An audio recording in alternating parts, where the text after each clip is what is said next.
What's up, guys? I'm back. The Xenocron 255 pump hasn't been working out too well for me, so here we go. We're going with this AEM 340, the newer style that handles alcohol and all that, E85.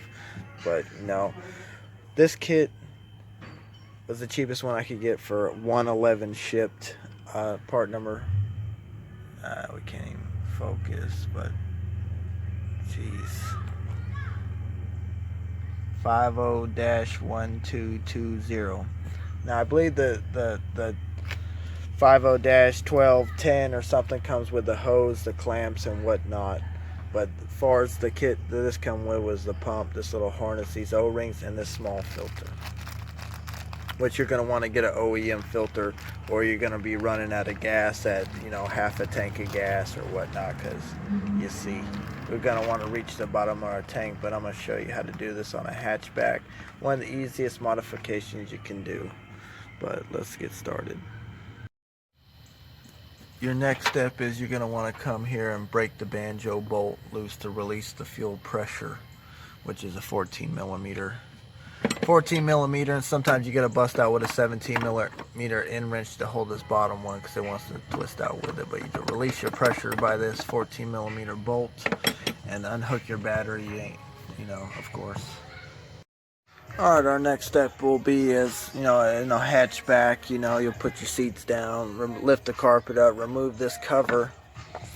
You'll want to unplug your electrical connection. This is a fuel pump relay, so ignore that. You probably won't have that. Unplug your electrical connections. Undo your hose. 17 millimeter, and then your 10 millimeters. And we'll undo that and get back to it. And keep in mind when removing this larger banjo bolt, there's these copper washers, one on each side, so you'll want to be sure to collect them.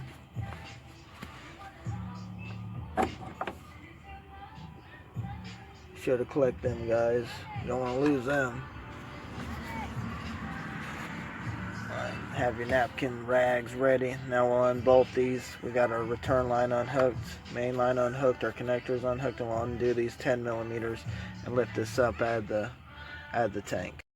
Alright, we got all our little nuts undone, and the only way to get this pump to come out is to slide all the connectors and everything, and it's a good idea to tie a little string to that, because sometimes it's easy to lose that stuff down in there, and it'd be a pain to fish it back out. But now we'll lift our pump up, and sometimes it takes two hands sometimes, but you just give a little wiggle, and just work it out of there.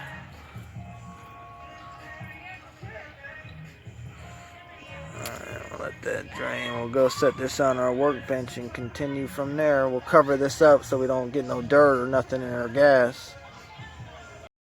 Let's take a look at our old setup, and if you don't, which is pretty much pre-wired for the Xenocron, and if you're still running a stock one and you're just newly wiring this in with the other kit, you'll want to cut your hose down to size, and you'll want to get two little eye loops, and your power for the pump will be up here and your ground will be down here. But we'll go ahead and start removing this by the Phillips head screwdriver and undo our connector, and we'll unbend this. Alright, our next step is open our new pump, our new filter, slide our new filter on, and you got this little small clip, and how I put these on is I'll slide that on there, and I'll put this little tiny little socket on there and pop it on there. We put our socket on there, gave it a couple little taps, and it's firmly in place, and now we'll reinstall it into the hanger. Alright, we got everything else reinstalled, our nuts tightened down, everything's tightened down. Now it's time to reinstall it into the car. When reinstalling the banjo bolt, don't forget the washer under and above. We got everything hooked up. Now we'll go under the hood, tighten up the banjo bolt, and we'll prime the system up and be sure there's no leaks. Right, now to prime up the system, you just put the key in it and turn it back off. Let the pressure build up. You do that about 3 to 5 times. The pump's pretty loud, I can hear it. Do it one more time. Pressure should be built up. You'll want to check for leaks. There it is. Alright, thanks for watching, guys. See you on the next one. You gotta adjust your fuel pressure. You'll want to probably adjust your pressure. As you can see, like it's putting out 60 psi, so I gotta drop that down to 40. Alright, see you on the next one, guys.